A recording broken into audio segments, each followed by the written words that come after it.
Majority Leader. One tayong dalawa na lang yata rito, magkapatid pa. One-on-one, Mr. President. Mr. President, I ask for a minute suspension.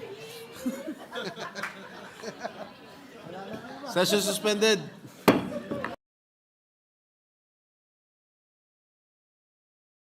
Thank you, Mr. President.